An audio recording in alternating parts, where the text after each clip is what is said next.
don't go invest all your money in one tree. Like go get 100 apple trees. So if that one apple tree burns, like it sucks, but it's not going to ruin the farm. Yeah. Welcome to the Premium Mindset, the weekly podcast where homegrown entrepreneurs and business owners, Evan Richey and Cameron Bawden, share the good, the bad, and the ugly of modern entrepreneurship and reveal what really happens behind the scenes of their personal and professional lives. As owners of two of America's fastest growing and most disruptive companies, coconut cleaning and green mango pest control. Stay tuned for real stories, struggles, insight, and advice from real entrepreneurs in real time. Plateaus in business are inevitable. Staying stuck is optional. In this episode, we're going to tell you everything that we did at Green Mango to get out of those plateaus and what we're doing today at Coconut to get from 5 million to 10 million and how you can do it as well. I've had a few conversations that has illustrated to me that I am in good company with a lot of entrepreneurs in regard to plateaus of the business. And we have some really exciting things happening for us with very large, what would you call like a Tommy and Jeff? Like, they're not influencers. They're just like, just mentors. We have some awesome opportunities to partner with people who have accomplished huge milestones in the service industry. And I think one of the things that kind of hit most like the little dagger in the heart was like, you guys look good. The franchising looks great. Arizona, what's the story there? And without all the context, basically what they're saying is, why have you hit the same revenue number year over year over year? And I've done a lot of work deep diving into how we're going to grow it to its next level. However, I've had a few conversations with people that... Run us through the timeline of Coconut with like revenue. It's been in business for almost 8 years now? 8 years, September 4th. So we've been in business for 8 years now. Time flies. We were right next to each other. But we jumped up to 3 million really quickly. Yeah. And then it's been slower over, like what's the time frame of everything? So it was really it was COVID that took us from 1 to 2.5.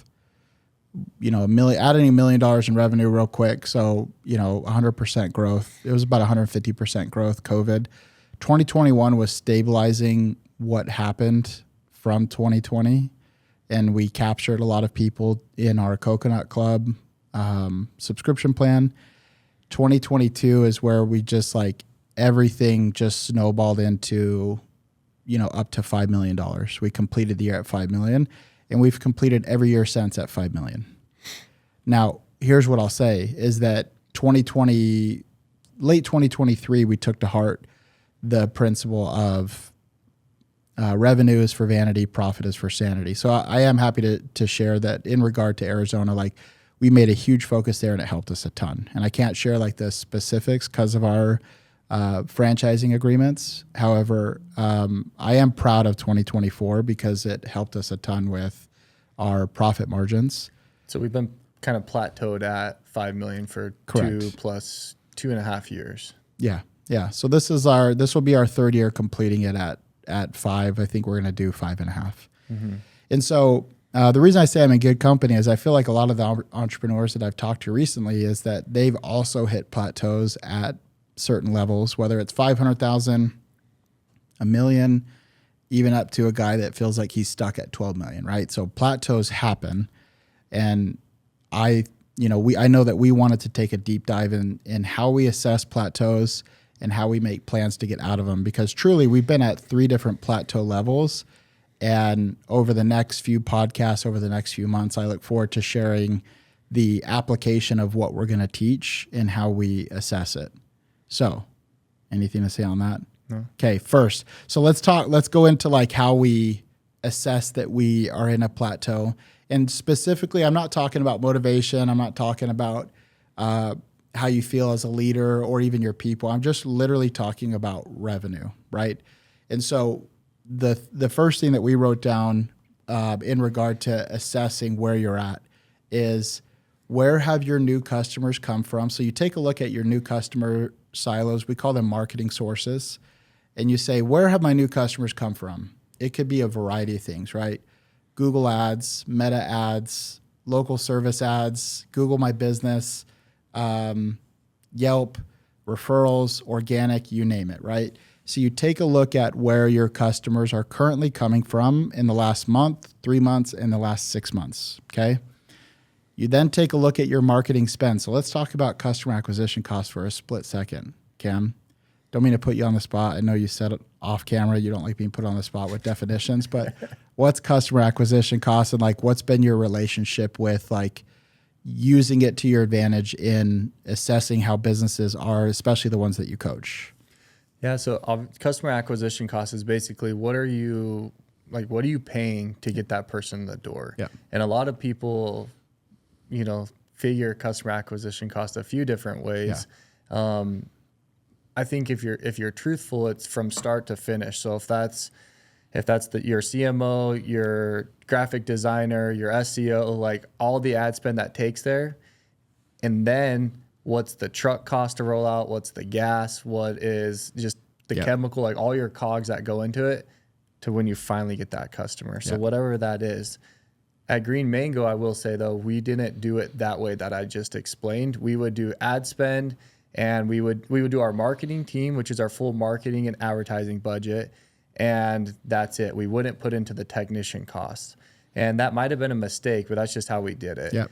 Now, because we figured, and maybe this is a justification for me, but we figured all the other expenses in a different line item on the P&L. So it's not like we were ignoring it, but we weren't like putting it against our acquisition cost. And so whether I don't know if you have a strong opinion about that, but I don't know if there's a right and wrong as far as like trying to really nail down your acquisition costs. I think what's important is that the overall health of your business is important. Whether you're tracking it like we did at Green Mango and not figuring in all the technician and cogs that take to roll that truck out, or just figuring marketing advertising budget, like I think it's okay as long as you have it on the back end. Yeah. So when you start out, your customer acquisition cost is understanding, hey, in a given year, at Green Mango, we're going to make $800 to $1,000 on a customer. Our cogs are, 22 to 24%. Basically like how much can we get this acquisition cost down? Yeah. What we were always going up against is like, what's kind of the easiest way? Well, we can go hire a door knocking team and pay them 100% of contract value, which would have meant an $800. If a customer's going to pay us $800 and they want 100% commission, we're paying $800 customer acquisition costs. And that's before you figure in the technician and everything. Yep. That I don't know how businesses are doing it right now, because a lot of people are signing up for 100 to 120% of contract. It doesn't make sense, right? It makes zero sense. So where we not reverse engineered it, but we're like, man, we don't want to do that. We don't want to wait literally up until year 3 to make money. How do we drive that down? Yep. And that's where we got really good. There's certain points of Green Mango where we were under $100 at customer acquisition cost. Coconut does a great job at it. Yeah. It's under, I think, what are we at, $65 right we're now? At $65. And I say a great job. Like if our contract was only $200 at Coconut, $65 wouldn't be good. And so it's a direct allocation of, hey, how much are you going to make? What are your cogs? What is your tenure of your customer over that lifespan? Yeah. I feel like you got a good, we had a meeting the other day where I talked about the acquisition cost from our Diamondbacks contract. I felt like you had a good chuckle about that, but I think regardless of the formula that you choose to go with and how you're going to measure it, it's just staying consistent with it, right? Because I feel like that's what we're trying to figure out at Coconut is like our CFO says, hey, our cost per lead is $20, but then Kate's like, I have 35. Well, it's because our CFO is including all of the labor, all of the software that the marketing team uses, and then the direct ad spend, and takes the total marketing budget, including labor, software, and ad spend, and divides that by the volume of leads and says, hey, that's why I have X. And then Kate's like, oh, I'm only doing, the cost per lead per individual marketing silo. And I'm just like, that's just not, not to say it doesn't matter, but I think consistency in how you measure it, right? And so the reason why this is important when you plateau is that I had a call with Mac, our franchisee, and Mac he's a baller. What do you mean by that? He's just a dog. He did 7 years solar. He has crushed it in sales his whole life. He works hard. He works 12 to 16 hours a day. And he's been with us for 2 months now. This is his third. Yeah, he's completing his third month. 8 years. Yeah. So he's completing his third month, right? And this kind of brings it all together. Max says, Evan, like, I'm really hard on myself, but I feel like I'm failing. And I'm like, okay. Like, this is month 3. Yeah, month 3, right? And Oh, boy. and he's already doing. We can share this, like his top line. He's already doing $20,000 in revenue a month. It's like, that's amazing. Yeah. And he said, well, I call the other franchisees and I don't feel like I'm as booked as them. And I'm like, what did they say? Well, they just shared the volume of customers that they're servicing right now. I'm like, did they talk about how much they're spending? He's like, no. I'm like, how much are you spending? He's like, nothing. It's like, dude, I'm just marketing. I'm like, so you're spending nothing and getting $20,000 a month? He's like, I guess when you look at that, like, it's not bad. I'm like, okay, so when you look at somebody else, how much are they? Well, we got someone else on the phone. I'm spending $50 a day on Google ads, $30 a day on Meta ads, and that's why I'm booked out for a month. I'm like, so Mac, do you want to pay to play? Do you want to spend? He's like, if it gets more customers, I will. Okay, so that's where, when you've plateaued, it's something as simple as like the customer acquisition cost allows you to know if growth is measured in 2 ways, which is getting new customers and then getting more from your existing customers. And the name of the game is more customers. It's like, how much are you paying to get a customer? Okay. If you're spending nothing in marketing, and we have a good friend in the roofing business that was like, hey, I'm sending these 2 ladies to do luncheons, and the lunch only cost me $200. So like, every couple luncheons I'm getting this lead. I'm like, well, how much are you paying them? He said, X per year. I'm like, okay, so You're actually divide at 400. your actually acquisition cost. We figured out was $1,200 a month or $1,200 a lunch. A lunch. Yeah. He's like, Did it still work? he went and let go of both of them. Okay, but it's like, he's Can like, I throw what? a curveball real quick? Please. Is there something wrong with plateauing if you increase your margins? I guess it's relative, right? Like, I was so proud of the year, but then again, like, I am so grateful that, what we have in the pipeline and what you've done with the people that you've met since your acquisition and even prior. But like, I look forward to in the future sharing just kind of who's at the coconut table.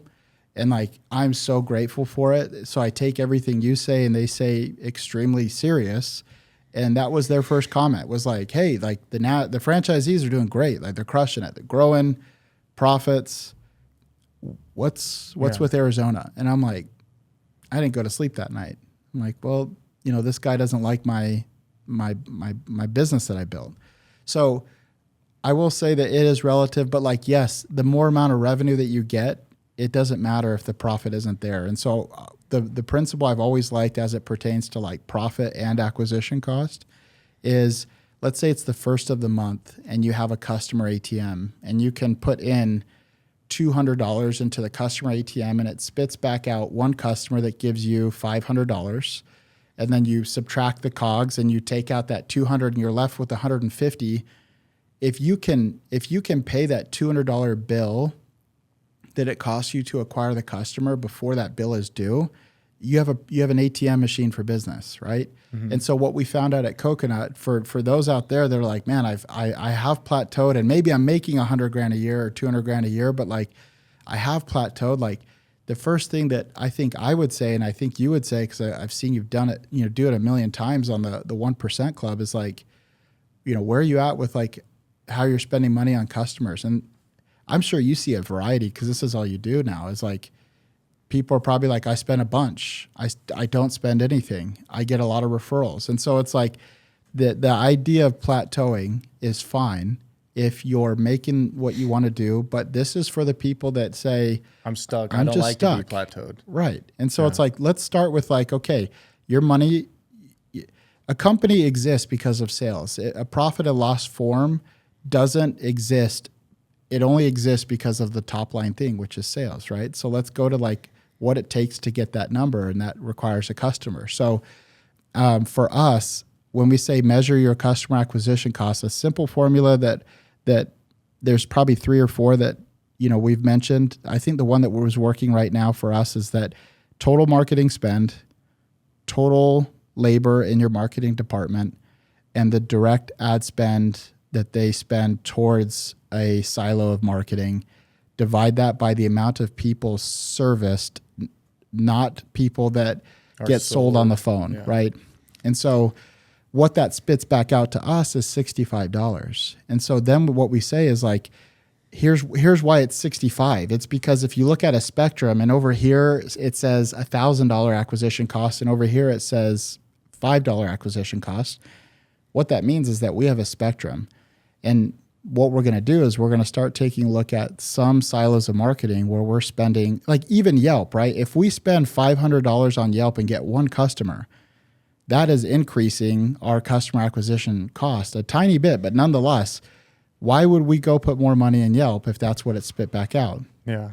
But if we put $50 a day that accumulates to $1,500 on the month, and we get 100 customers from Meta, it's like we have an $11 acquisition cost on Meta. Let's see how much money we can pour into that before it says, hey, now your acquisition cost on Meta is 70. Are you okay with that? You were at 11, you're at 70. Are you okay? Yeah, I'm okay with that. Probably up to about 120. And then after 120 plus my COGS and the sales that it costs to get that customer, I'm break even. I don't like that.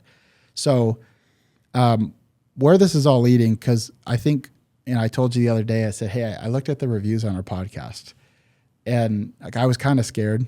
I sent you a video of some comments about us, and that was on like YouTube. And I'm like, man, people are rough. And so I go to Spotify and I see 3 reviews, and I'm like, so one, if you appreciate this, leave a review. It's very much appreciated. We always aim to make sure that you guys are getting the value, but the 3 reviews that were there, I'm like, man, they were very nice, very kind, but the consistent thing was like, these are just real guys going through real things, and they share that story. And so if we have wins to share that look like we're flaunting anything, like that's not what it is. It's the fruit that is yielded from a lot of consistent practice. And so what I said, when you said, hey, like, what do you want to do for this podcast? I'm like, I really want to share my excitement for what we've done and what we're about to start at Coconut. And if it falls flat on its face, it's fine. Like, but that's us trying. And so, well, actually before, because I want to set up as a good backdrop, Well, before we get into that, what's the percentage, like what's a good healthy percentage for acquisition cost that people should be aiming to spend? So for us, like as a percentage to our initial job average, it's 15%. And so, if we have a $400 job average and, we're paying $65, we're okay with that. So it's all relative. Okay, going up to 20%? I don't. At what point is it like not okay? Here's where it matters that I think you can get your answer is, let's go back to the ATM machine. Let's pretend it's not even an ATM, and it's more just like you stick your credit card into that thing and it spits you out a customer, and then it says back on the screen, $500. Yeah, for us, recently, yeah. Anyway, it says on the screen, hey, that was $500. But if the customer reaches around and hands you $600, okay, cool. Like I'll pay that. But if you did it again and it said $900 and the customer reached around and handed you $600, you're like, no thanks. But the marketing and customer acquisition cost and monitoring the silos of marketing is important. When you do this, you put the card in, you say, oh, here, let's see if Meta Ads works. Let's see if Yelp works. Let's see if this newspaper works. And then it spits you out, a customer, and it says $5. That customer hands you $600, and then it says $5 on the screen. You would sit there and press go again. Right. And so depending on how much it costs you to deliver the service or product, I would say your customer acquisition costs is relative to your desired profit. If I were to lay out a profit and loss of an initial customer and say, customer number 1, let's go back to the Yelp example. We got from Yelp and we paid $500 to Yelp to show up when someone looks up for carpet cleaning. And they paid us $400. And then we take out COGS and labor to deliver the service. And now I'm negative $200 on that customer. And then customer number 2 is I paid $10. They paid me $400. I take out COGS and labor, and I'm left with 150 left over. It's how many of each demographic in terms of volume are you okay with, right? Yeah. And I feel like the name of the game for us has always just been like, if you look at the actual table of like customer acquisition silos and then what they pay from each, it's all just this accumulation of like, man, I profited great off these ones. I lost money here.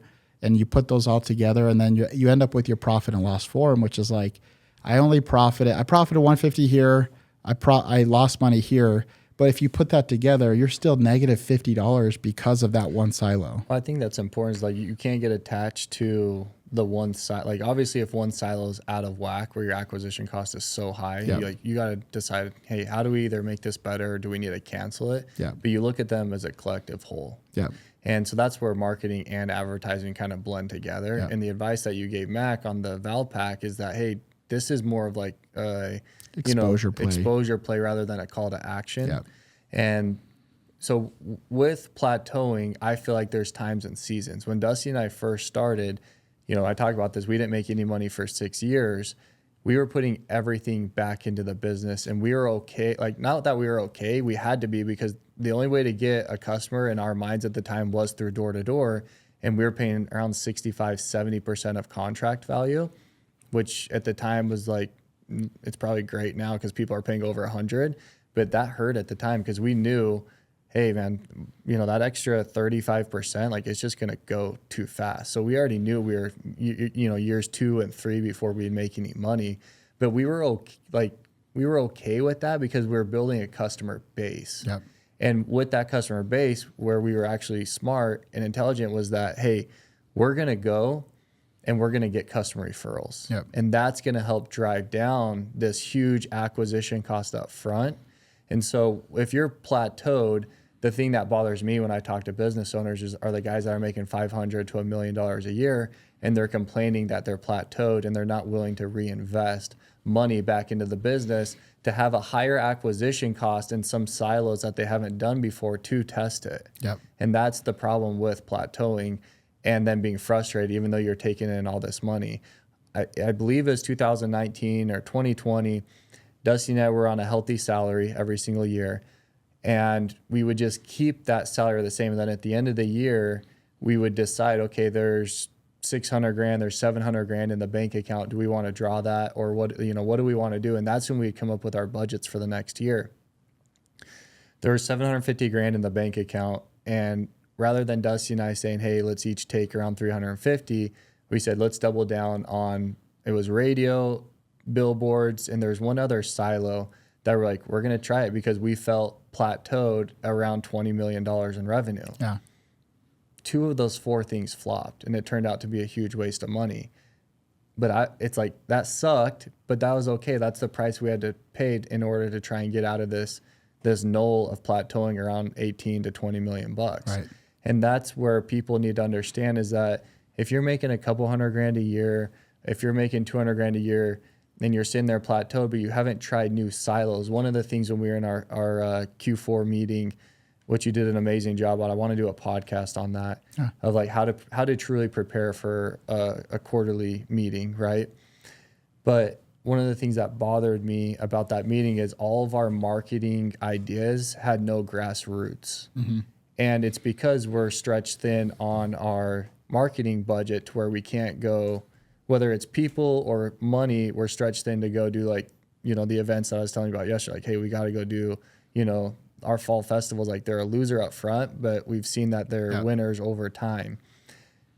We're like, dude, I'm swamped. I'm doing this. I'm doing that. And we don't have a go-to person for events right now, right? But the point is that if we want to get out of this $5 million plateau, we have to be willing to probably have a higher customer acquisition cost than $65. Like, we're so proud of the $65 right now, but we probably need to go test 150. Yep. We need to go test 200. And then once we get those people, how do we drive that down through referrals, through events, through being in the community, all the things. Why are you smiling? You're dropping nuggets because I just saw a video of a guy that elaborated. He said, Alex Hormozi made $105 million on one day. And he made the Took point. him 10 years to get there. He made the point that like at the end of the day, it was him, and then to pay the $6,000 package or $18,000, it was you click a button, no salesman involved, no commissions, no nothing like that. And so like when you do experiment with the higher acquisition cost, you can also lead those silos of marketing to like just schedule on our, online booking. And you can bypass the $15, $20, $25 commission that your salesman gets to close it. And so there's a lot of wiggle room that you can play with, like what you're saying is like you play with acquisition costs. Well, you also want to play on every little thing that contributes to like what's left over after delivering the service or product. Yeah. Some of my very favorite text messages at the end of the night, we used to have it send us our daily sales numbers, but with the source. I was going to ask you, do you still have that being sent to you? Huh? Huh? Keep going. You need to do that. Go ahead. Right there. But why I loved it is because there was 12 different silos, and it's the principle that Casey taught me with my money is, hey, don't go invest all your money in one tree. Like go get 100 apple trees. So if that one apple tree burns, like it sucks, but it's not going to ruin the farm. Yeah. It's ironic because his sauna burned down, man. That sucks. He needed 2 saunas at his house. No. But the point is with marketing is as a company, and that's what was alarming to me for Coconut, is like we're so heavy on ads right now and we're so reliant on them that we need to have all the other silos that originally got us to 5 million. Yeah. And it takes a lot of work and a lot of grassroots and all the things, but that's what's going to help you like break out because you never know which silo is going to really take off. That's a great segue into like, hey, what are we doing with our Plateau or, Coconut's Plateau? It's funny because it's coming full circle to door to door. Here's the issue with not the issue with door to door people, but the issue. But here's the issue is that like it is the fastest way to grow, meaning they are the advertiser, they are the marketing, they are the copy, they are the promotion, they do the call to action, and they are the salesperson. So in what other silos of marketing could take, like, oh, I got to do this billboard. It's going to say this. It's going to have this call to action. And then if people call in, then it's going to land here. This guy's going to close it. Door-to-door guys are like, hi, I'm so-and-so with Coconut. Here's what we do. Here's how we can help you. Let's do it. And it's like they're everything right there. And so you can send someone out.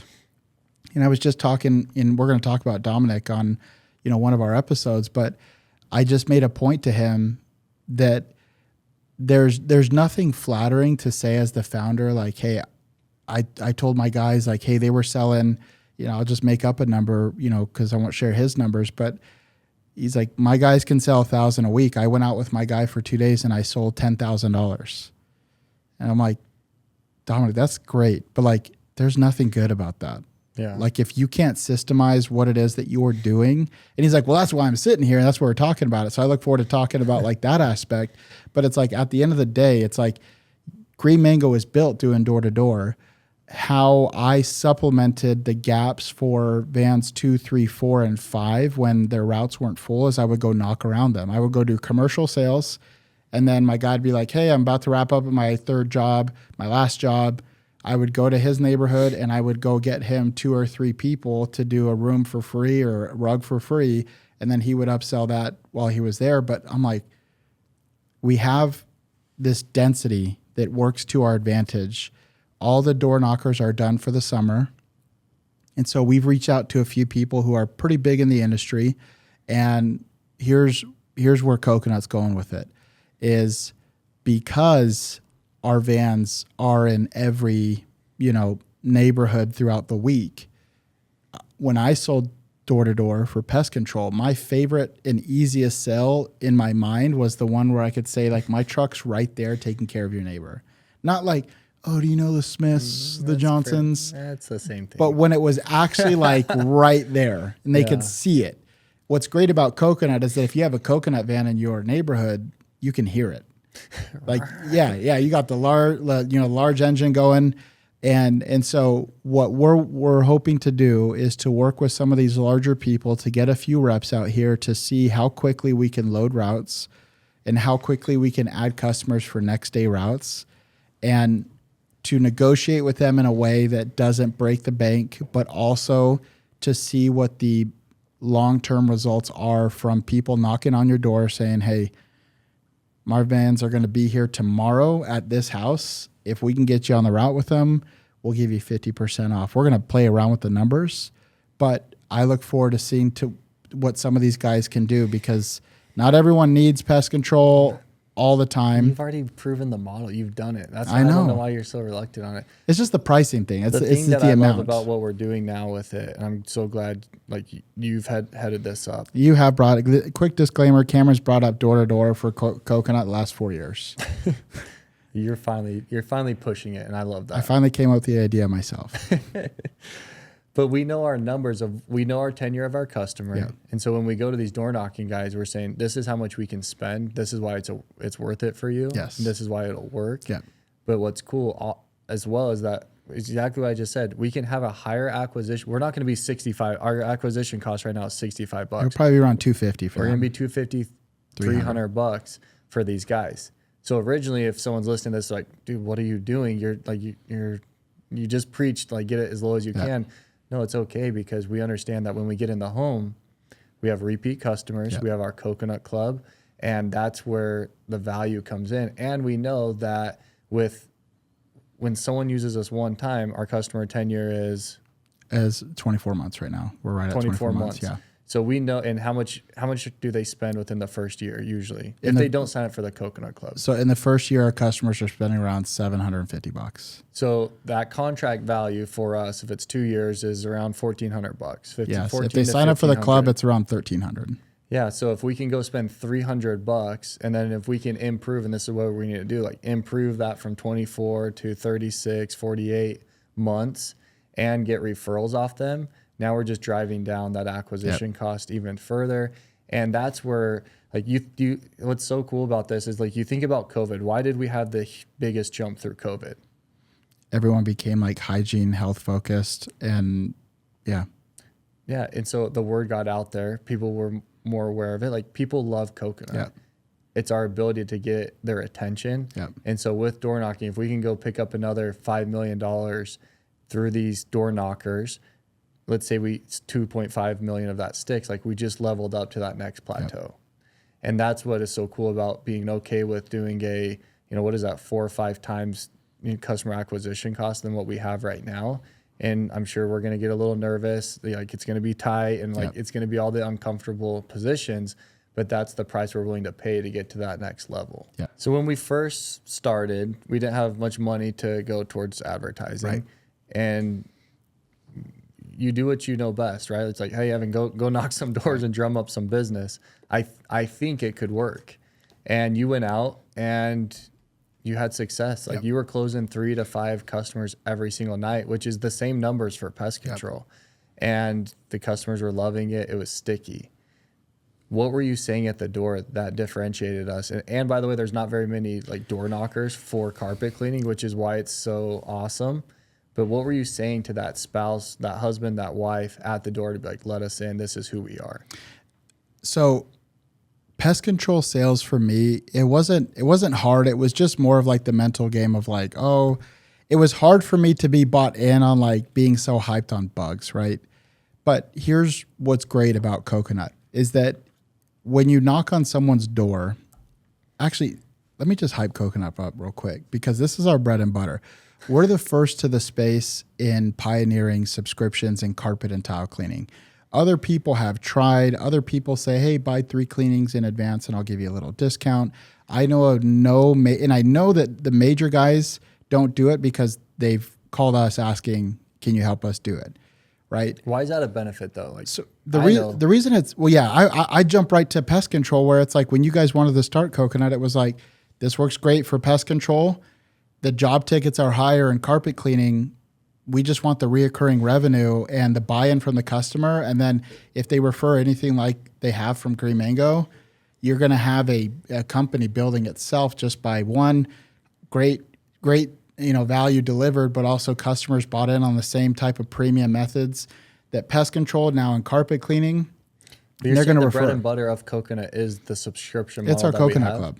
Why? Like, why? If I'm a customer, why is that so cool? In regard to the customer, okay? So this industry, what it's known for, in one of the highest complaints from customers, is price gouging and bait and switch. So price gouging is like, hey, air duct cleaning, $200, and then I get to your house, oh, Cam, you got the Vector 5000 vents, so it's actually going to be about $300 per vent, right? That's price gouging. And then the bait and switch is just a total like, hey, you know, couch cleaning, this sofa cleaning's 100. You get there and it's like, oh no, it's 300, right? So that's what the number 2 and 3 complaints are in this industry are. So to a consumer, right?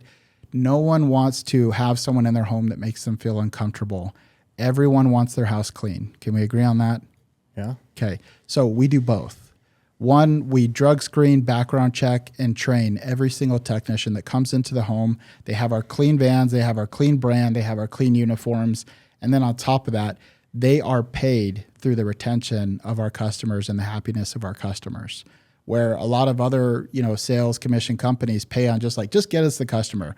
Our people are paid on like, how is that customer happy and how long do we have them?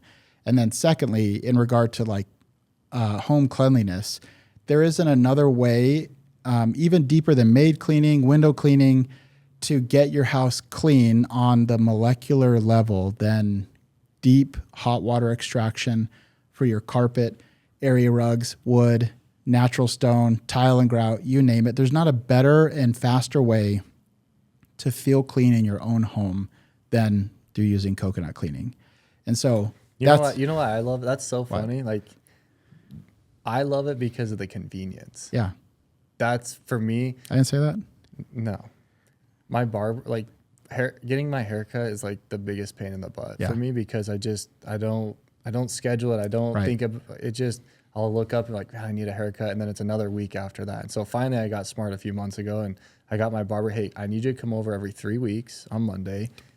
And what's normal? I got Mexican genes. So I'm like every week I'm doing a haircut. Every week? Yeah. Edgar knows. That's crazy. Yeah. He's laughing. Edgar knows, man. But I finally got smart. I was like, please just show up at 8 o'clock, man. Like, I'll be here. I want my hair every 3 weeks is you know, the routine for me. Right. And it's been great. But yesterday you were looking at me like, you need a haircut. Yeah, like, you took your hat off. My guy got sick Monday, man. It sucks. But that's the point. It's like, that would happen to me month in and month out. In the carpet industry, the average reoccurring for carpet cleaning was once every 18 months. Yes. You shared with me.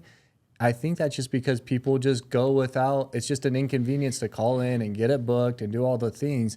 That's why I love the Coconut Club. Hey, we're coming out once a quarter.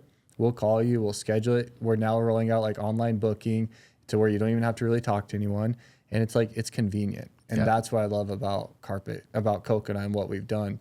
And it seems simple, but like, again, it's been hard to, like, no other company's able to duplicate it for whatever reason, but we figured it out. And it's a huge, like, we're in the business of service. We are a service company. Yep. We want to make your lives easier. We want, like, what's the biggest pain in the butt that no one does? Replace the vents, your air vents.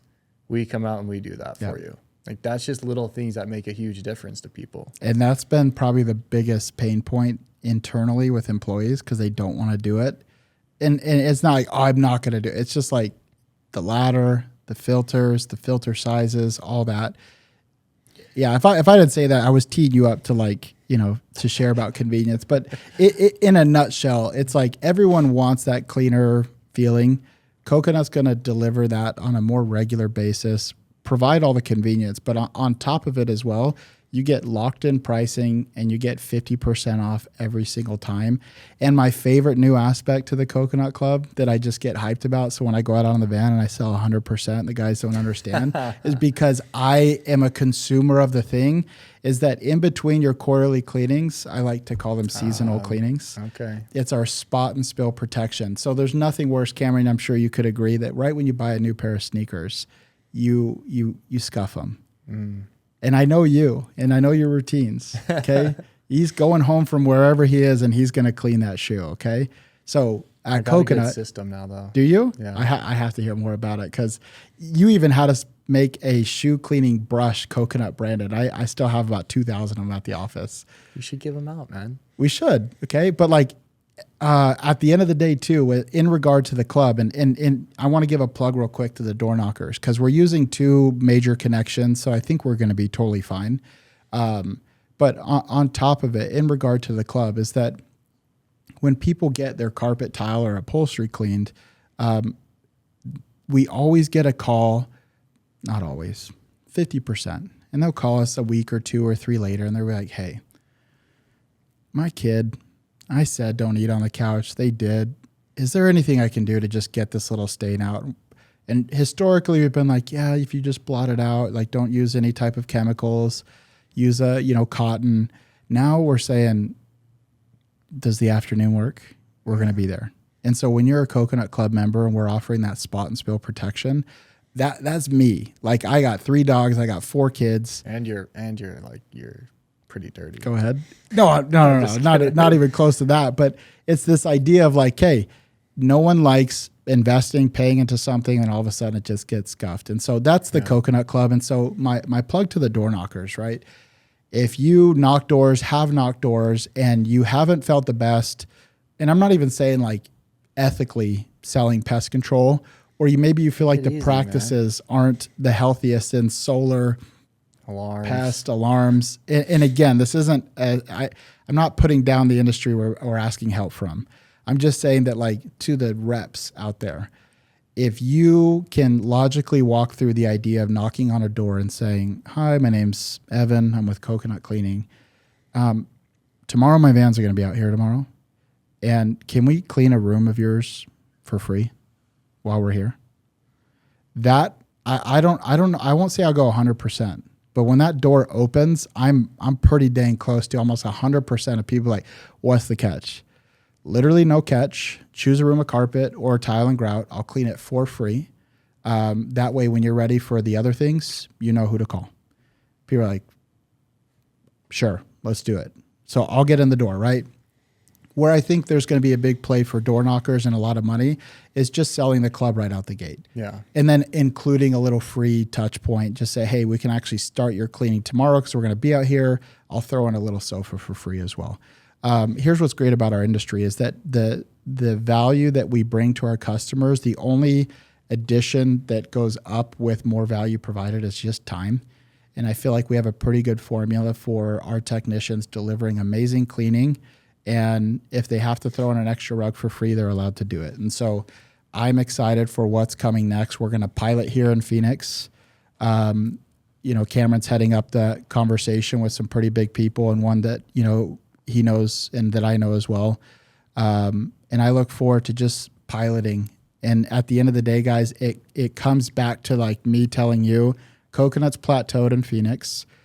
I want to be the lighthouse to all future franchisees that no matter what level of revenue and profit that comes, that there are ways to grow your business. And it's simply just getting into the details, measuring the KPIs, and then rolling the dice on other ways in which you could acquire customers. Because if you really believe in your brand, I think you're always going to double down at any level of where you're at to make sure that everyone is taken care of by you. And if you can't, you're at least going to go down swinging, trying to make sure that everyone at least tries you once.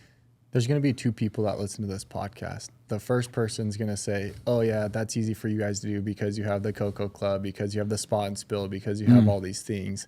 And then there's going to be the other person that's like, I'm going to figure out what my Coconut Club is, what my spot and spill is. Yeah. And those are the people that we want to encourage, that's and why we wanted to go deep and give you exactly what we're doing. Because if you are plateaued, don't be the guy that runs into the roadblock and just says, oh crap, the road's closed. I'm stuck at 5 million. Yeah. I'm stuck at 2 million. Find your next way. And what's interesting for us is like, we're actually kind of going back to how we got there and doing door knocking again and saying, hey, we're okay. Because we got away from it because we're like, we don't know how to scale this at a $400 acquisition cost. Yeah. We can get it for 160. So we went completely away from it. But now we're saying, how do we level up? One of the 3 ways that we're doing it right now is door knocking, but we have a plan. And so that's what we want to encourage you to do, that if you're listening is saying, hey, look, if you're stuck, one, like maybe go back to what got you to where you are today and double down on that thing, or try new silos, even if it is 3, 4, 5 times your acquisition cost, because find a way to increase revenue through referrals or upsells or reoccurring subscriptions. You could almost create a reoccurring subscription in any business, right? We had all the 1% club, not all of them, but a lot of the 1% club members come over last night. Dude, I heard Dominic said there was like 30 people there. I was like, what the heck? Bro, he told me about Banks. He told me about Banks got taken out, bro. He let the guy drive his car and just, I think this is not a regular RC car. This thing looks like, it looks like this big. Yeah. Anyways, he owns a window washing company, and the guy driving Banks's RC car. I'm digressing on that story. Banks got taken out. He's a tough kid, whatever. Like, I was like, oh man, poor kid. But like Banks cried for like a minute, got up and just hung out. And shout out to Banks too, because he listens to all these episodes, which is super cool. So this will be the true test. Banks, tell me the number that I say, 7. Okay, keep going. It reminds me of the game he's playing with you yesterday. At first, I'm like, you freaking idiot. How do you not? And Evan's like, the third game, I'm like, okay, I know. We're talking about window cleaning. He's having so much success. And I just said, how many subscriptions are you selling? And he's like, we're doing better about that, but it's not an area of focus. It's like, man, you're missing out there. And we talked about that for a long time. And so that's the point of like, hey, you can have a higher acquisition cost if you can have a reoccurring. You can have a higher acquisition cost if you have another add-on sell, which is where we came in with the air ducts, where we came in with the vent cleaning, or the air duct cleaning. Like there's so many little add-ons that you can do to drive down that acquisition cost. So if you're looking at that radio contract, that billboard, those flyers, the banners, whatever it is, and you're like, man, it's too expensive. My encouragement to you is like, find a way to make it work, because there's always a way.